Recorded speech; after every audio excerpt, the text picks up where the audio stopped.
Next of the Lost Company Rough Riders campaign is the scenario Hit and Run. Mission tasking requires a hasty attack against a British headquarters element. The headquarters position is defended by well-entrenched infantry. Resource employment will be decisive in shaping the outcome. Initial fires must achieve immediate suppression of the defenders to support the assault on the compound. Enemy elements are expected to return fire with all available means and fight till the end, resulting in significant ammunition expenditure and a fair number of personnel loss. HDS grenade launchers, ATGMs, and recoilless rifles, as well as 3 machine guns, are required to defeat enemy positions, protected by stone structural walls and prepared foxholes. The presence of mines within the headquarters defensive plan remains unconfirmed. While unlikely, the possibility cannot be excluded. The briefing confirms a compressed timeline and indicates that an enemy quick reaction force is positioned nearby and will move on the compound regardless of our actions. No artillery support is available. There are 3 possible attack axes that can be identified: west, north and east. The western and northern axes require movement through the woods, followed by egress into open terrain. This prevents effective standoff engagement of most defenders in the buildings.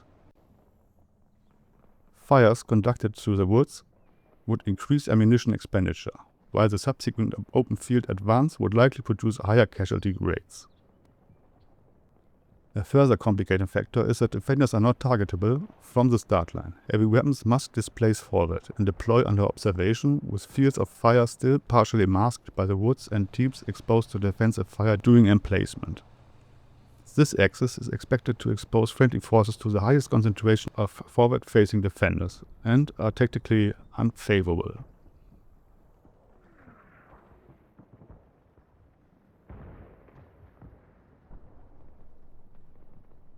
The eastern downhill approach to the objective was selected as the primary axis of advance. Available deployment space is limited.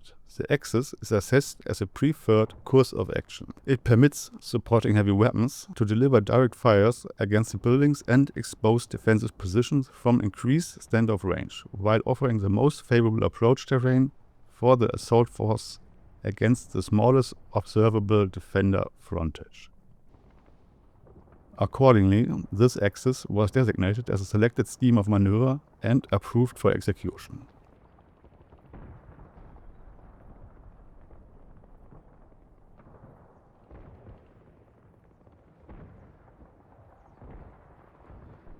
Engagement of assigned targets commenced. Rifle elements commenced the assault without delay. The compressed timeline precluded remaining under cover until the approach had been fully suppressed and secured.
Elements advanced by bounce, alternating fire and movement. Supporting heavy weapons teams followed behind.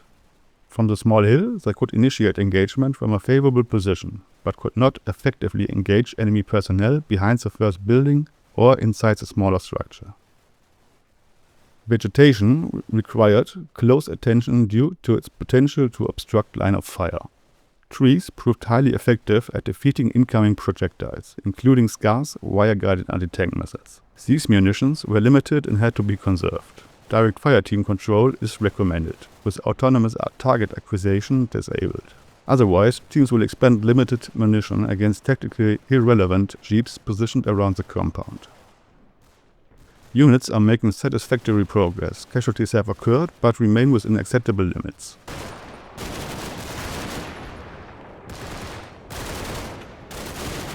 A spotting round soon impacted within the area of operations. Higher caliber incoming fire is imminent. Immediate displacement is required regardless of conditions. They only turn where the advance stops, waiting for the heavy weapons to be deployed again.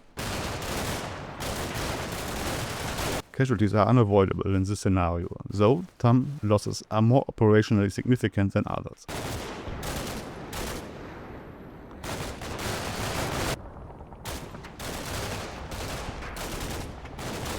One unnecessary loss occurred when remaining British outer perimeter defender eliminated an ATGM team.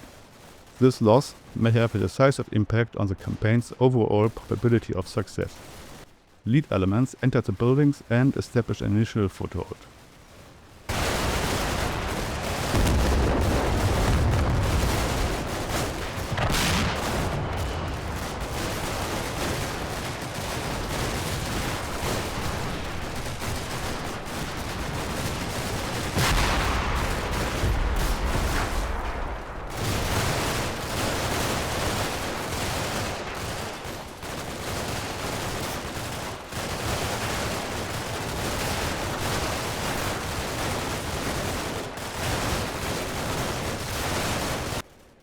Clearing operations continued from building to building.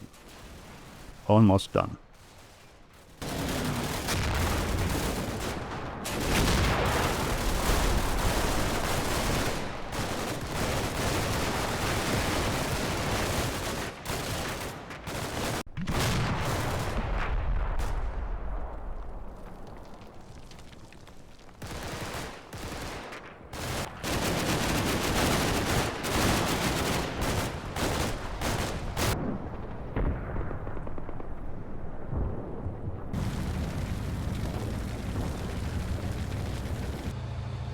Suddenly, the enemy quick reaction force arrived on site, just as friendly forces were preparing to extract from the engagement area.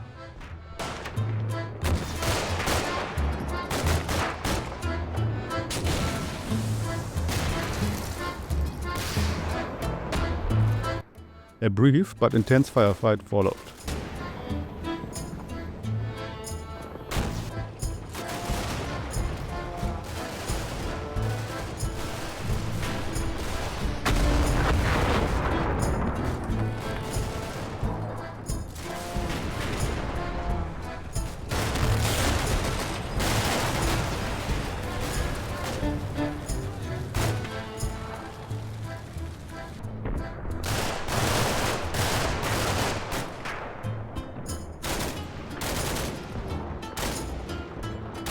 After neutralizing the threat, friendly forces continued movement towards the exfiltration zone.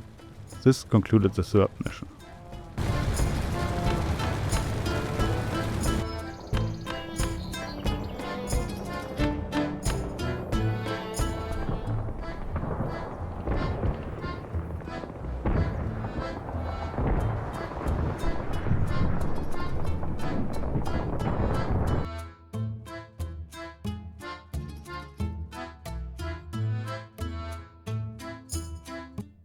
Thanks for watching. Good evening, gentlemen.